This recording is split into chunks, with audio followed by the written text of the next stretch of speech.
The Weeknd, Hurry Up Tomorrow, album review. Let's talk about it. This episode is brought to you by the 2025 Lincoln Aviator SUV. The 2025 Lincoln Aviator nails that feeling of next-level confidence. The updated grille and sleek lights, total head turners.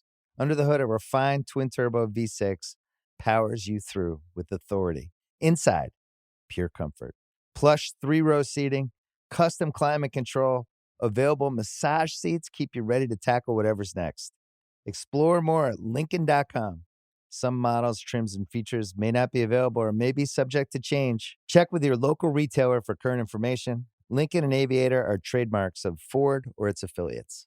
How y'all doing? Welcome to Let's Talk About It, Music Reviews Season 11. How y'all doing? Welcome to the show. Guys, hey, it's the goddamn morning time. How y'all doing? I'm excited because, we've been talking about the Weeknd. I mean, all weekend, at this point, all week. And that's going to continue to be the thing. Because for Tuesday and Wednesday, guys, the last couple of days before, the new music drops, guys, hey, I'm excited. Album review time, get ready. This is going to be a part 1 and part 2 because I have so much to talk about. This is a long-ass album. I've listened to this album over 5 times now, and I can genuinely say, holy shit, what a fucking album, what a fucking masterpiece that this project is and this project has to it. And I think every re-listen, every song that I replayed like 5 times in between, and just, there's just so much to this fucking album, guys. Before we get into that, though, if you're on YouTube, Spotify, Pandora, wherever you get your podcast at, make sure you follow, turn on notifications, guys. Part 2 will be out on Wednesday night, so let's get this started. Now, before we even, talk about this album, we have to, tell my format how I do album reviews, guys. If you don't know how we do album reviews out here, so part 1, we're going to go over the 3 points. There's 3 overall points of how I'm feeling about the album. We're going to sit down and discuss each one of them.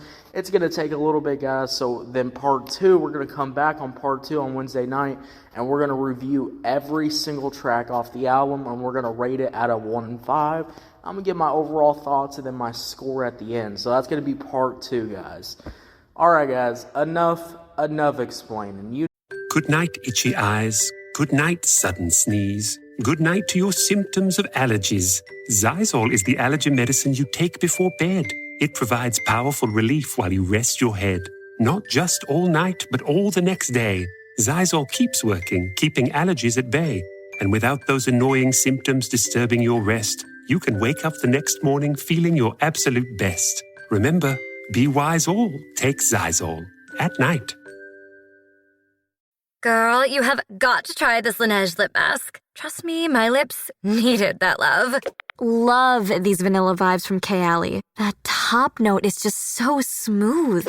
Smooth and stunning. That's what you get with this K18 hair mask. Those brands everybody's talking about, they're at Sephora. Discover the hype with the hottest names in beauty, including Laneige, Kayali, K18, and Rare Beauty. Click or tap the banner to discover the next big thing. Only at Sephora. You know the fucking format. Let's talk about this album, guys. Hurry Up Tomorrow. Now, look, I remember when I was keeping up to date with everything, and I was online and stuff like that, The Weeknd has been teasing this album for quite a bit. I mean, all of January, The Weeknd was talking about this album, and I was excited. I knew this was going to be coming, like, at the end of January. And, guys, man, let's just talk about this album. The first point, how do I feel about the production of this album? Man, there is so much to this fucking album, but one of the key things that I think that, a lot of people, said, how are we going to feel with The Weeknd, kind of trickling back to that 80s sound? Well, The Weeknd said, we're not going to do the 80s sound. We're going to do the fucking synth fucking violin exavaranza, because what the fuck am I even listening to? The synths are crazy. Clorox Sentiva smells like lavender.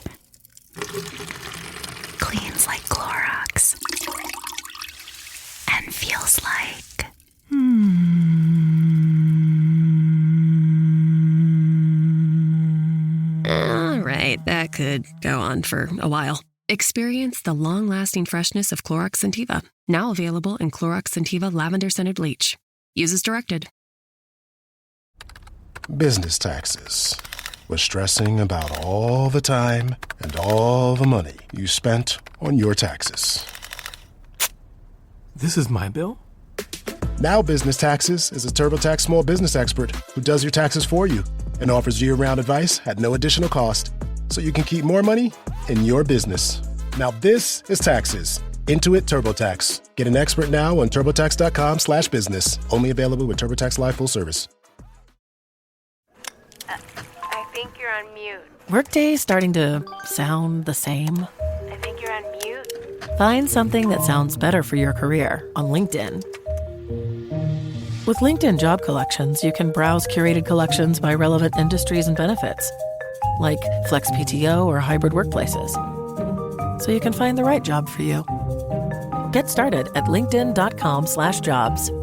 Finding where you fit. LinkedIn knows how. In this album, and they're all throughout this album. They're like these deep, dark synths that are just, on this whole album. I mean, even on some of the 80s sounding tracks, because The Weeknd does go back to it a little bit on Wake Me Up, and then there's another track that is Back to LA, Take Me Back to LA. That's the next one too, that's a little bit going back to that older sound, but those synths are still raging on. That hard, dark bass is still raging on, and it just shows that, alright, The Weeknd fucking loves these goddamn synths, and who can blame him? Because these synths go fucking crazy in this overall album. Every track just has these dark synths, has these dark trap beats, has these dark, kind of grimy, kind of grungy beats. And I like this kind of switch up. I definitely do. Nobody wanted an 80s Weeknd album. Who the fuck wanted that? Nobody wanted another one of those things. I'm glad we didn't get it. Now, let's get to my next point, which is the features. How do the features stack up on this album? I remember when we talked about Central C last week, and I said how the features do not hold any merit to the album. That's not the case here. The features here, even the features from production-wise, from background vocal-wise, from, this in the background, even those type of features definitely do hit too. So I really, really enjoy the features on this album.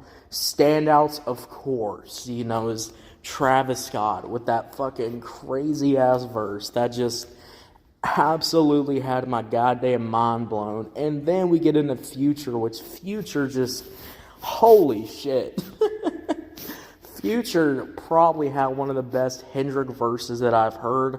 I've never heard Future sing this fucking great in a while. I mean, when you're paired up with The Weeknd, I guess he just boosts your fucking vocals, because The Weeknd and Future, sound absolutely fantastic together. Also, another standout feature that I was pretty surprised about too was Lana Del Rey. Guys, we talked about it, but Lana Del Rey, I mean, The Abyss, I was not expecting Lana Del Rey to go off like that with the vocals. I was not expecting Lana Del Rey to even sound like that. So that's another thing too. So overall, the features on this album just absolutely goddamn hit. And that's when we're going to get into my next point, which is, how do we feel overall about The Weeknd? About Hurry Up Tomorrow? How was the performance? How was everything here? One of the things that I really like about The Weeknd is that, every single track has some purpose to it. Every track has some life to it. Every track has some soul to it. And I think, when you have examples of Weeknd just singing his ass off, tracks where you can really feel these lyrics, you can really feel the emotion on these lyrics. Here's a thing that I want to tell y'all. You can be the NF, you can be the depressed guy of music, you can be that type of guy, you can make really sad music, but one of the things that a lot of artists really struggle to do is when they're making sad music is making a good song, making a song that is enjoyable to listen to, making a song that has some life to it, and not just saying, not just saying what everybody has fucking said when they're sad and then put on a basic ass beat, some basic ass auto-tune and call it a day. This really shows that you can have maybe simple sad lyrics, maybe sad lyrics that are simple in merit, but you have the Weeknd, which is putting his soul into these sad lyrics, singing his ass off, even going crazy on the background vocals, even going crazy on... One of the things that I love that I was picking up about The Weeknd is that there are so many switch-ups in this album. There's so many moments where The Weeknd is in the background of his own songs, just doing his thing, adding more to these tracks, because it really shows, it really gives a greater experience when you can sit down and listen to a song and feel everything that this artist is saying.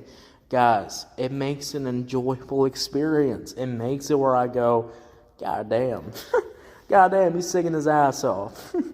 He's singing his ass off, and I overall just really enjoy how The Weeknd's on here. Now, let's lead up to the next point, which is probably going to be the final point since I've already been talking for so fucking long. The Weeknd. How do we feel about these switch-ups and Hurry Up Tomorrow? I talked about the production, but one of the things that I'm going to praise, that I'm going to give praise to right now, is switch-ups.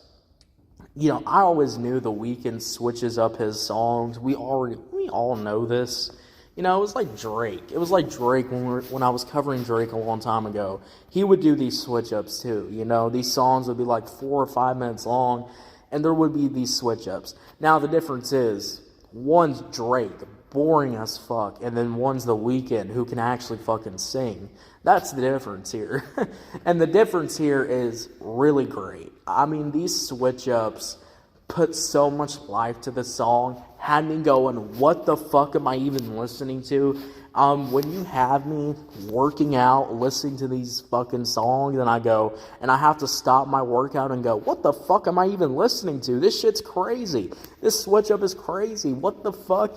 Like, that is really, really good. I mean, holy shit. The switch ups from each track, the build up from each track, the slowly rise build up. I really enjoy that. I do. So overall, guys, Hurry Up Tomorrow is a really good fucking album.